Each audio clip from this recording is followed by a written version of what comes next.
விருதுநகர் மாவட்டம் கிருஷ்ணன் கோவிலில் கல்வி பணியில் கடந்த 34 ஆண்டுகளாக சிறப்பாக சேவையாற்றி வரும் VPMM கல்வி நிறுவனங்கள், கலை மற்றும் அறிவியல் கல்லூரி, பொறியியல் கல்லூரி, நர்சிங் கல்லூரி, கல்வியியல் கல்லூரி உள்ளிட்ட பல்வேறு கல்வி நிறுவனங்கள் ஒரே வளாகத்தில்.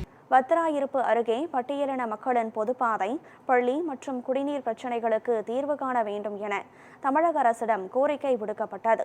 விருதுநகர் மாவட்டம் வத்திராயிருப்பு அருகே புதுப்பட்டியில் பட்டியலின மக்களின் பொதுப்பாதை மற்றும் அடிப்படை வசதிகள் தொடர்பாக புகார் எழுந்துள்ளது.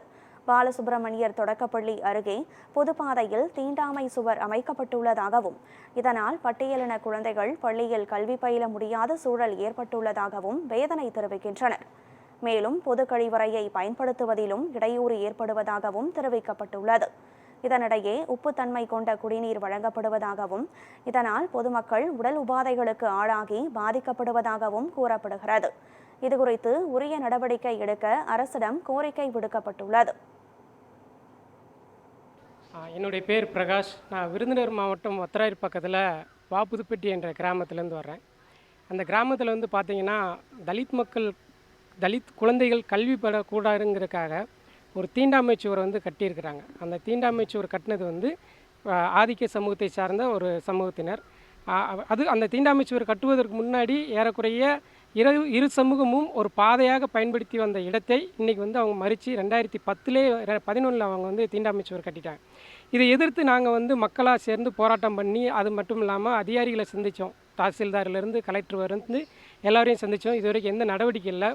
அந்த சுவர் கட்டினதுனால மிகப்பெரிய பாதிப்பு வந்து தலித் குழந்தைகளுக்கு தான் ஏற்படுது. ஏன்னா அங்கே கல்வி மறுக்கப்படுது.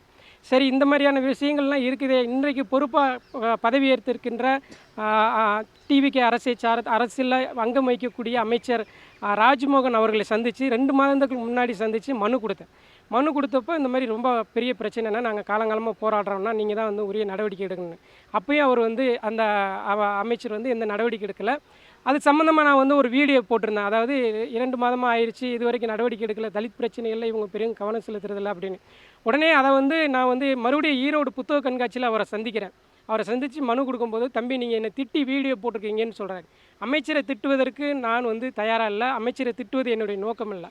என்னுடைய எண்ணம் என்னன்னா, அமைச்சரிடம் மனு கொடுத்து 2-3 மாத காலம் ஆகியும் தீண்டாமை சுவர் இன்னும் அகற்றப்படலைங்கிறது தான் என்னுடைய குமுறலாக இருந்துச்சு.